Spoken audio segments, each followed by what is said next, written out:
부르심을 받은 자는 그리스도의 종이니라. 아멘. 기도하겠습니다. 하나님 감사합니다. 우리를 사랑하여 주시고 우리를 사랑하심으로 아들을 죽여 십자가에서 죽여 부활 승천하게 하신 사랑의 하나님 감사합니다.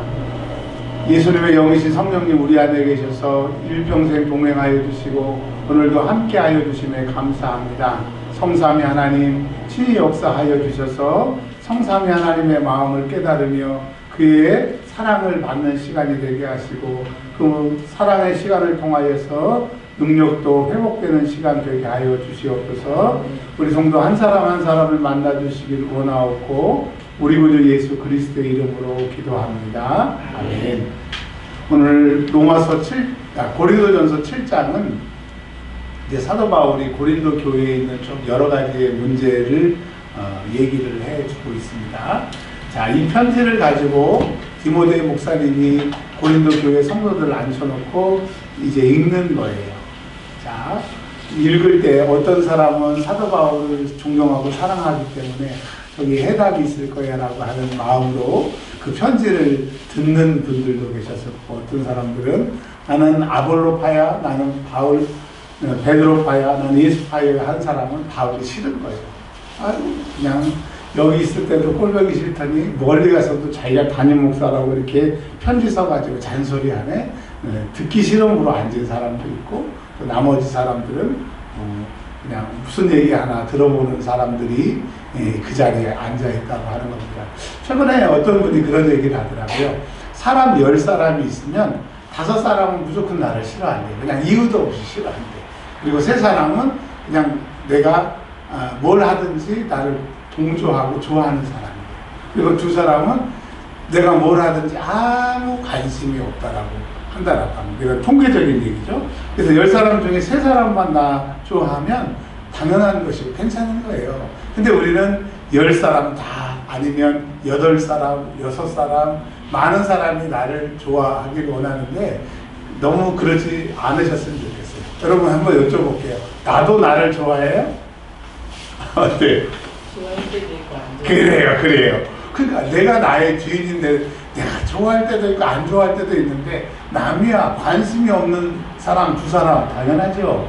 그냥 5사람은 나 싫어하는 거 내가 그 사람보다 잘나서 아니면 그 사람이 보기에 내가 못나서 여러 가지 자기의 그 이권 때문에 나를 미워하는 거기 때문에 내가 또 바뀌면 또 그 사람들의 마음도 바뀌기 때문에 내 주변에 3사람이 나를 좋아하면 만족하세요. 그리고 3사람이 있는 게 얼마나 대단해요. 나도 나를 좋아할 때가 있고 싫어할 때가 있는데, 자, 그런 그 배경에서 지금 디모데가 있고 있습니다. 그러니까 디모데가 소식을 듣기로는, 글로의 집의 소식을 듣기로는 지금 고린도 교회가 아수라장이 되고 박살이 나고 사람들이 완악해서 디모데를 목사님으로 인정도 안 할 것 같고 그 읽을 때 변화되지 않을 것 같은 그런 답답한 마음을 가지고 있고 있는 겁니다. 근데 그 중에서 2가지 얘기를 오늘 하고 있어요. 결혼에 대한 문제와 또 예수 믿는 사람 중에 종 중에 예수를 믿는 사람이 2가지 문제를 가지고 얘기를 하고 있어요. 그러니까 어떻게 해요? 별로 재미없는 얘기, 또 듣기 싫어하는 얘기, 또 어떤 사람은 결혼 생활이 행복하면 결혼 생활이 행복하지 않은 사람 얘기 듣고 싶지 않잖아요. 내가 자유인인 사람은 종 얘기 듣고 싶지 않잖아요. 그러니까 10사람 중에 몇 사람은 자기 얘기를 잘 들을 거고 몇 사람들은 배척할 것이고 몇 사람들은 관심도 없을 것이고 또 그 중에 재미있는 주제가 아니고 또 관심이 있는 사람은 관심이 있지만 관심이 없는 사람은 관심이 없는 주제를 오늘 이렇게 읽고 있는 겁니다. 그러니까 디모데가 읽을 때 성령께서 역사하셔야 되고 성령께서 그 사람들이 귀를 열어주셔야 그게 말씀으로 와 닿는 상황이기 때문에 디모데는 기도하는 마음으로 하나님, 내가 이 바울 선생님의 편지를 읽을 때 성령님께서 친히 감동해 주세요라고 하는 두렵고 떨림으로 읽었을 것 같습니다. 저도 두렵고 떨림으로 2가지를 말씀을 드리려고 해요. 하나는 분량이 작고 하나는 분량이 많으니까 분량이 작고 명쾌한 것부터 해보도록 하겠습니다. 우리 집사님께서 21절, 22절을 읽어주셨어요. 자, 21절이 무슨 내용이냐 하면 그 종인데 즉 노예인데 여기는 이제 종이라고 표현했지만 사실은 노예라고 하는 단어입니다. 노예. 근데 그 노예라고 하는 단어를 좀 설명을 좀 드려야 될 것 같아요. 우리나라는 조선시대까지 종이 있었습니다. 그러니까 종은 또 노예라고 하는 개념하고 좀 다른 거죠. 종이 종의 자녀를 낳으면 그 종이 내 종이 돼서 계속 우리 집에서 내 음식을 먹으며 나를 위해서 일하고 자유롭게 밖에 나가지 못하고 일평생 나를 위해서 일하는 것이 종입니다. 그렇다고 그 옛날에 조선시대라고 종을 죽이거나 그럴 수는 없었던 거죠. 그러니까 목숨만은 내 마음대로 할 수 없는 것이 우리 그 조선시대 한국의 종의 개념이고요.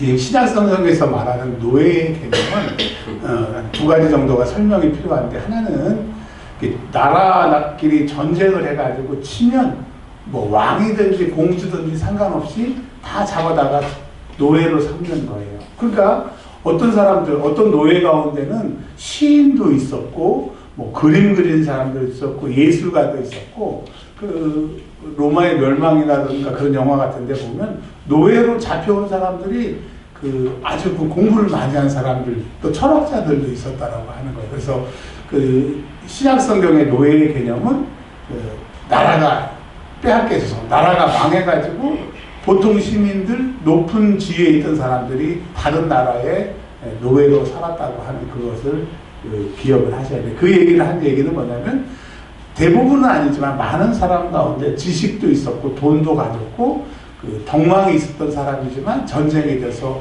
노예로 끌려왔기 때문에 이 사람들에게는 그 지적인 능력이 있는 사람들이 많았다라고 하는 것입니다. 자, 그래서 어쨌든 나라가 전쟁을 해서 졌잖아요. 그때 여러분 전쟁할 때 이긴 나라 사람들이 진 나라 사람들하고 전쟁을 해가지고 이긴 나라 사람들 전령이 백성들한테 우리가 이겼다. 그게 뭐라고 그랬죠? 유자를 시작해요. 유앙겔리온 이겼다. 이게 복음이라고 하는 단어가 유앙겔리온이라고 그랬잖아요.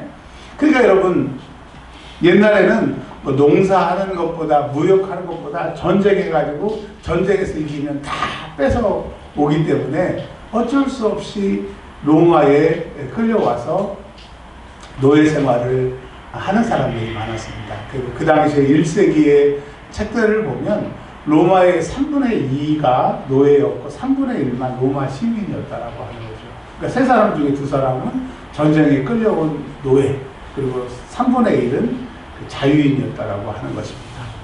자, 이제 신앙생활을 하고 고린도 교회가 이제 커지다 보니까 자유인만, 즉 노예가 아닌 사람들만 예수를 믿었는데 어느 순간부터는 저 옛날에 예수 믿었어요. 저 예수 믿고 싶어요. 아니면 또 종이 노예를 불쌍히 여겨서 야, 내가 예수 믿는데 너도 같이 한번 가자.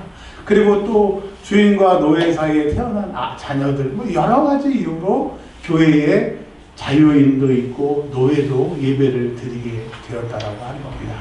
자, 그래서 그 종들에게, 그 노예들에게 주시는 말씀이 21절입니다. 여러분이 디모데 목사님이라고 생각하고 그 종들에게 한번 읽어주세요. 시작.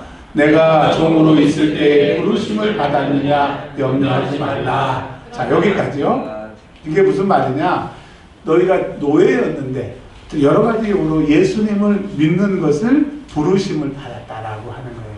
자, 그러니까 노예들이 여러 가지 이유로 교회 나와서 예수를 믿는 것을 부르심이라고 얘기했는데, 여기에서 우리가 생각할 것은, 여러분 지금 여기에 내가 앉아 있잖아요.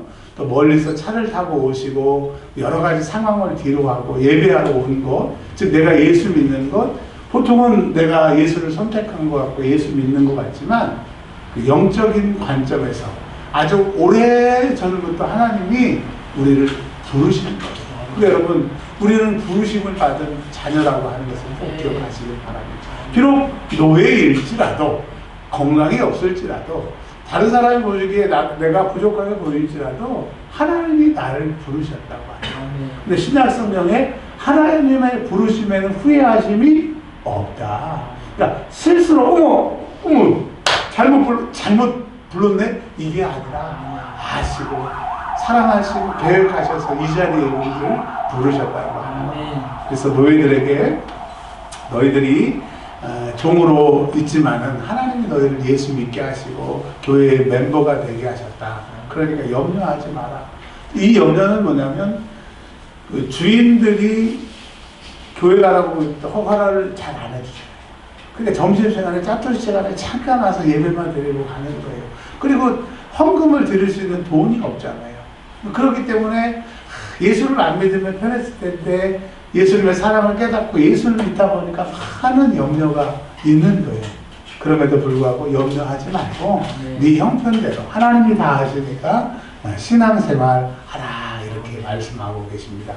그 다음에서 또 뭐라고 얘기를 하냐면 그 주인이 너무 사랑스럽고 너무 일을 잘할 경우에 너 이제 노예하지 말고 자유인이 되라라고 노예 문서를 이렇게 주는 경우가 있고, 또 아니면 주인이 아들이 없을 때 너무 성실하면 더 내가 양자 삼겠다 하고 아들로 삼으면 노예에 있을지라도 자녀가 되는 그 여러 가지 방법에 의해서 자유인이 되거든요. 근데 뭐라고 얘기를 하냐면 너희가 종으로 하나님을 섬기는 것도 좋지만 자유할 수 있는 그런 기회가 생기면 뭐라고 그래요? 자유롭게 될 수 있거든 그것을 이용하라. 왜냐하면 노예 생활하면서 신앙생활하는 것은 얽매임이 많지 않느냐. 근데 너희를 자유인으로 만들어준다고 하면 그것을 사용해서 자유인이 되어서 열심히 하나님을 섬겨라. 그러니까 지금 이제 우리하고는 먼 얘기지만 그 초대교회 1세기 때 교회에서 고린도 교회에서는 자유인도 있었고 노예도 있었고 노예와 함께 예배를 드리는 주인들도 있었으니까 참 힘든 거죠. 그러니까 여러분 이것을 좀 확대해서 생각해 보면 지금 교회에 돈 많은 사람도 있고 건강한 사람도 있고 명예가 있는 사람도 있고 이게 여러 가지 층이 있잖아요. 근데 그것 때문에 갈등이 많이 있어요. 잘 사는 사람은 잘 사는 사람끼리 물고 그 좀 돈이 없는 사람, 돈 없는 사람끼리 물고 그러면서 교회가 뭐 이러냐 그럴 때 여러분 1세기 교회는 더 했다라고 하는 거 아셨죠? 그래서 교회는 시작부터 그 멤버들의 그 위치 때문에 멤버들 때문에 그런 모습들이 태생적으로 있을 수밖에 없다라고 얘기를 합니다. 자, 이제 또 종에 대해서 22절에 얘기를 하고 있습니다. 22절 한번 읽어주시겠어요? 주 안에서 부르심을 받은 자는 조금이라도 주께 속한 자유인이요 또 그와 같이 자유인으로 있을 때 부르심을 받은 자는 그리스도의 종이라.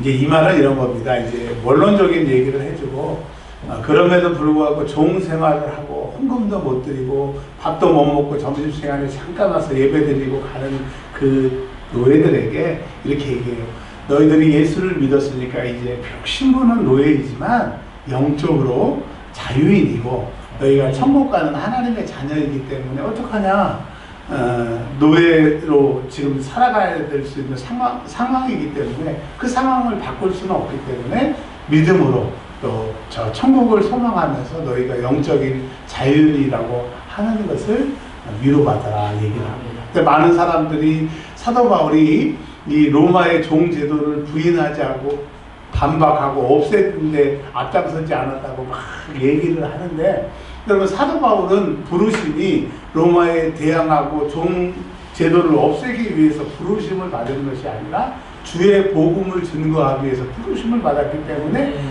다 하고 싶지만, 그렇게 하고 싶지만 그러다 보면 예수를 전할 수 없기 때문에 그 상황이 그렇기 때문에 그 상황이 악한 것을 알지만 어떻게 그 상황에서 그 해답을 나름대로 줬다라고 하는 겁니다.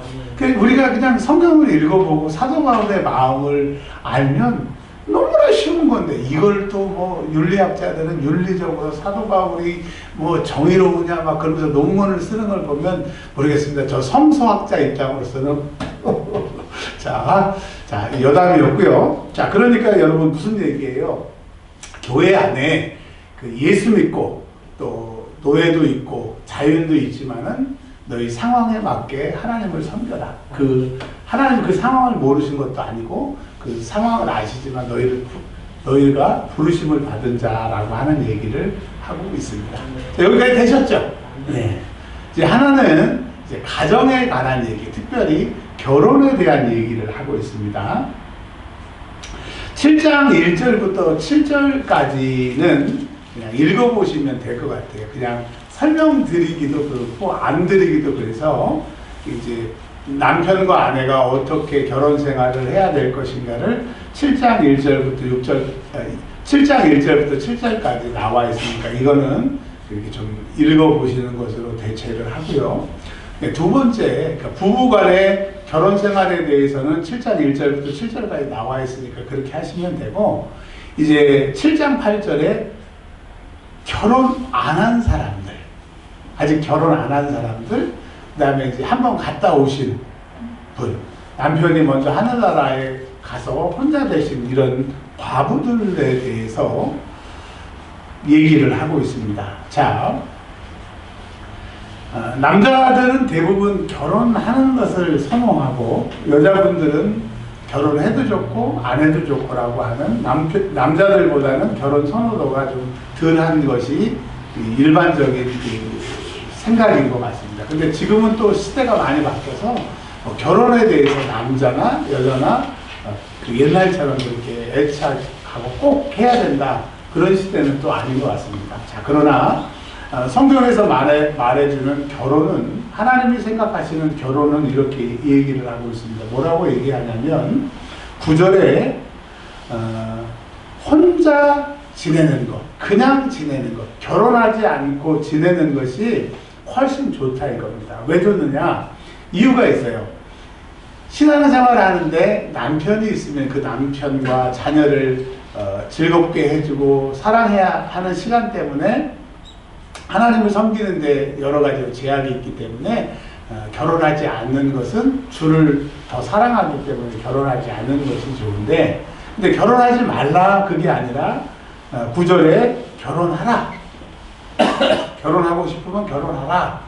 그러니까 성경은 결혼할 자유와 결혼하지 말 것을 우리에게 얘기를 하고 있습니다. 근데 이 결혼에 대해서는 이제 예수를 믿기 위해서 또 1세기 때에 예수 믿는 것이 녹록지 않은 이런 시대적인 배경이 있어요. 근데 여러분, 창세기에 그 결혼에 대한 그 원론적인 답을 얘기를 하고 있습니다. 하나님이 남자와 여자가 결혼하라고 하셨어요? 하지 말라고 하셨어요?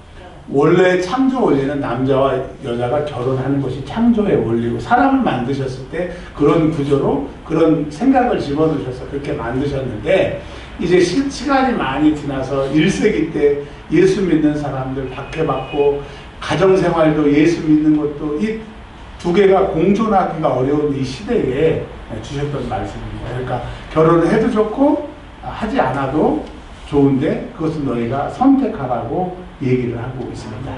자, 그런데 이제 과부들에게는, 혼자 사시는 분들에게, 근데 여기에 호렙이라고 하죠. 혼자 사시는 남자들이 안 나와 있는 것은 두 가지로 해석할 수 있는데, 하나는 과부라고 하는 단어 안에 호렙이라고 하는 혼자 사시는 남자분들과 같은 의미로, 그러니까 혼자 된 사람들은 그냥 지내는 것이 좋다라고 해석할 수도 있고, 또 하나는 남자들보다는 혼자 되신 분들은 그래도 결혼하지 않고 지낼 수 있는 힘이 있지만, 혼자 된 남자들은 혼자 된 여자들보다 결혼하지 않고 혼자 지내는 힘이 좀 약해서 그 호렙이라고 하는 단어가 빠졌다, 이렇게 두 가지로 해석할 수가 있어요. 여하튼 혼자 된 사람들은 그냥 지내는 것이 낫다라고 성경은 얘기를 하고 있습니다.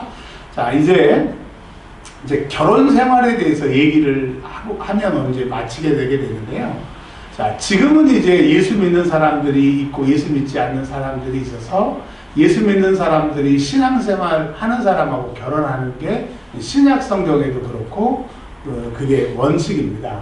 근데 하는 말이, 아니 예수 믿는 사람을 찾아봐도, 눈 씻고 찾아봐도 없어요. 쓸만한 사람은 다 예수 안 믿고 좀 약간 그러면 믿고, 그래서 어쩔 수 없이 예수 안 믿는 사람하고 만나고, 또 그 사람을 전도해서 예수 믿게 하는 것도 괜찮아서 그 예수 믿지 않는 사람하고 결혼한다, 이런 얘기를 우리가 숱하게 듣잖아요. 근데 성경의 원칙은 믿는 사람과 믿는 사람이 결혼하는 것이 원칙이고, 왜 그러냐면 그래야 경건한 자녀를 얻을 수 있고 신앙생활은 마치 시소 아시죠? 미끄럼틀과 같아가지고 밑에 있는 사람을 위에서 이렇게 끌어올리기는 어려워요.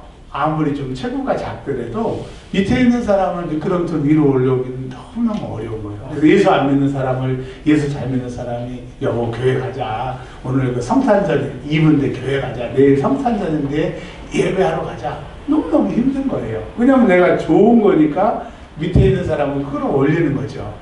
근데 반대로 위에 있는 사람과 밑에 있는 사람이 있을 때 밑에 있는 사람이 위에 있는 사람을 쑥 잡아당기면 그냥 쑥 그냥 안 가려고 해도 쑥 밀려오는 것처럼 믿음이 좋은 사람도 믿음이 없는 사람이 이렇게 몇 번 끌어내리면 곤두박질 치게 되는 것이죠. 그래서 참 예수 믿는 사람도 많고 예수 안 믿는 사람도 많고 이렇게 짝이 어느 정도 맞으면 결혼하기가 참 쉬운데 예수 잘 믿는 사람들이 배우자를 선택한다는 게 참 어려움이 있다는 것은 압니다. 그러나 우리는 지금 해라 하지 마라가 아니라 성경적인 원리를 말씀해 주시는 거니까 믿는 사람과 하는 게 좋고 믿지 않는 사람과 하다 보면 내 믿음이 연약해질 수 있다라고 얘기를 합니다. 자, 근데 이제 이 당시에 1세기는 예수 믿는 사람들은 거의 없고 예수 안 믿는 사람들이 대다수니까 대부분 배우자들이 다 예수를 안 믿는 사람들인 거죠. 자, 그랬을 때 이제 내가 이 사람과 결혼을 해서 사는데 나는 예수를 내 구주로 믿고 사는데 어려움들이 생기는 거예요. 그래서 12절 읽어보겠습니다. 만일 여기서부터 읽어볼게요. 어떤 예수 믿는 사람과 안 믿는 사람의 가정에 그 대답을 주는 겁니다. 만일 시작. 믿지 아니하는 아내가 있어 남편과 함께 살기를 좋아하거든 그를 버리지 말며. 자, 이게 무슨 말이냐면 그 남편은 예수님을 믿습니다. 근데 아내는 예수를 안 믿어요. 근데 남편이 이제 그 시소 우회에서 여보 예수 믿자 신앙생활하자 아무리 끌어올리려고 해도 안 올라와. 그러니까 이 남편이 이 아내를 사랑하긴 하지만 예수를 믿으라고 하다 안 해서 아이고 신앙생활하는데 너무 힘들어서 이 여인하고 그만 살아야 되겠다. 예수님 잘 믿기 위해서. 그랬더니 뭐라 그러세요? 이혼하지 말라는 거예요. 버리지 말라는 거예요. 왜 그러느냐? 그것은 네가 예수 잘 믿는 그 모습을 통해서 그 여인이 언젠가는 변화받을 거. 우리 남편이 예수 믿는데 역시 달라. 그래서 자기 스스로 감동을 받아서 예수를 믿을 수가 있고 또 혹은 그 남편의 간절한 기도를 하나님이 들으셔서 그 아내가 예수 믿을 수 있는 가능성이 크게 열려있기 때문에 이혼하지 말라고 하는 거예요. 그러니까 여러분 아무리 애쓰고 힘써도 안 믿을 것 같아도 내가 예수 잘 믿는 그 모습 그 사람을 위해서 기도하면 그 사람이 구원받을 수 있는 가능성이 있기 때문에 여러분 혹시 부부나 아내 중에서 예수 믿지 않는 사람이 있다고 하면 이 말씀으로 위로받으시길 주의 이름으로 축원합니다. 자, 근데 15절에 이거 한번 읽어볼까요? 시작. 혹 믿지 아니하는 자가 갈리거든 갈리게 하라. 형제나 자매나 이런 일에 구애될 것이 없느니라. 그러니까 예수 믿지 않는 사람 남편이 예수 믿지 않는 사람끼리 이혼하는 거 그리고 남편이나 아내가 아예 예수 믿을 생각도 없고 난 예수 얘기도 하지 말아라 신앙을 거부하는 사람들은 이혼해도 된다라고 얘기를 하는 겁니다. 그러니까 이혼을 권장하는 얘기가 아니라 여러 가지 경우의 케이스가 있는데 무엇이 원칙인지. 여러분 그거 아세요? 힘들다고 하는 그 부부들에게 이혼하라고 얘기하잖아요. 그러면 이혼하잖아요. 그러면 감사하다고 그럴까요? 왜 이혼하라고 했냐고 그때 말리지 않았냐고 그랬을까요? 몇 번일까요? 2번. 그래서 자기가 책임져야 되고 자기가 결정돼야 될 것은 이게 조언은 해줄 수 있어도 강하게 얘기를 하면 안 된다고 하는 거예요. 자, 여러분 여기 조금 다른 얘기가 될 수 있는데 이 얘기 명심해서 한번 더 들어보셔요. 이제까지 이 얘기를 하는 사람을 제가 못 봤기 때문에 제가 이 얘기를 해드리는 겁니다. 손준환 목사님이라고 하는 분이 계세요. 예를 들어서. 근데 손준환 목사님은 기관 목사님이에요. 그냥 교회가 없고 어디에 속한 기관에서 그 목회를 하시고 또 혹은 그 대학교에서 강의를 하시는 목사님이세요. 자, 그리고 저분과 제가 같은 신학교, 같은 교수님 밑에서 똑같이 공부를 해서 이렇게 친구지만 저는 이제 은혜와 평강교회 담임 목사를 하고 있어요. 자, 어떤 성도가 이제 11조에 대해서 주일 성수에 대해서 너무 고민이 돼서 저는 교회를 한다고 했잖아요. 교회를 하고 있는 저한테 상담을 받으면 11조 하라고 그럴까요? 하지 말라 그럴까요? 하라 그래. 주일 성수 하라고 그럴까요? 하지 말라 그럴까요? 하라 그래. 다른 교회에서 예배 드리는 것보다 본 교회에서 드리라고 할까요? 아니면 다른 교회에서 드리는 거나 우리 교회에서 드리는 거나 똑같다고 그럴까요? 우리 교회에서 그렇죠. 그런데 손준환 목사님과 저의 신학적인 배경도 같은데 손준환 목사님은 세상에서 이렇게 하다 보니까 자기의 가치관과 자기의 신학이 또 생기겠죠. 자, 이제 손준환 목사님한테 물어봅니다. 11조 해야 돼요? 말아야 돼요? 근데 돈이 없어가지고요. 이 카드로 뭐라 그러죠? 대출 받아가지고 해야 돼요. 이렇게 11조 해야 돼요? 말아야 돼요? 그리고 제가 먼 곳인데 교회까지 막 손준환 집사님처럼 3시간 가야 교회를 가는데 가야 될까요? 말아야 될까요? 그럼 손준환 집사님은 뭐라 그러실까요? 편대로 해라. 그렇죠. 그러니까 여러분, 그거예요. 이 얘기를 도출해내기 위해서 제가 말씀을 드릴게요. 누구한테 상담을 받고 어떤 목사님한테 상담을 받고 내가 뭘 했습니다라고 하는 것이 중요한 게 아니에요. 왜? 답은 달라요. 성경은 똑같은데 그 보는 관점에 따라 달라지기 때문에 어떤 목사님에게 누구에게 이런 해답을 받았어요가 중요한 게 아니라 어떤 목사님에게 어떤 위치에 있는 목사님에게 해답을 듣느냐가 중요한 거예요. 아셨죠? 그러니까 상담의 원칙, 상담의 가장 중요한 것은 정말 나에게 딱 맞는 답을 줄 수 있는 분에게 여쭤보는 게, 그러니까 좋은 질문을 하는 것도 중요하지만 좋은 대답을 해줄 수 있어야 질문이 통하다고 하는 것 좀 기억해 주시기 바랍니다. 그래서 성경은 기가 막혀요. 우리의 모든 것을 다 쪼개기 때문에, 다 알기 때문에 성경은 정답이라고 하는 겁니다. 어떤 상담사에게, 어떤 교수에게, 어떤 목사님에게 상담하는 거 다 좋아요. 일리가 있어요. 그러나 그분들은 시대의 아들이라고 하는 문학적인 표현이 있는데요. 그가 공부한 배경, 그가 배웠던 그 교수들의 이야기, 그가 봤던 그 책에 영향을 받는다. 뭘 받는다? 영향을 받는다. 그래서 그게 정답이 아닌 거예요. 근데 성경은 이렇게 모든 사람들에게 진리를 가르쳐 주기 때문에 얘기를 해주고 있습니다. 자, 결론을 지을게요. 결론은 23절에 이렇게 얘기를 하고 있습니다. 종이나 자유자나 너희는 값으로 사신 것이다. 무슨 값? 예수 값. 너 구원하려고 예수 죽여서 산 예수님 짤이다. 그러니까 네가 종이든지 자유이든지 너의 가치는 예수님의 가치인 것이다 라고 얘기를 해주고 있습니다.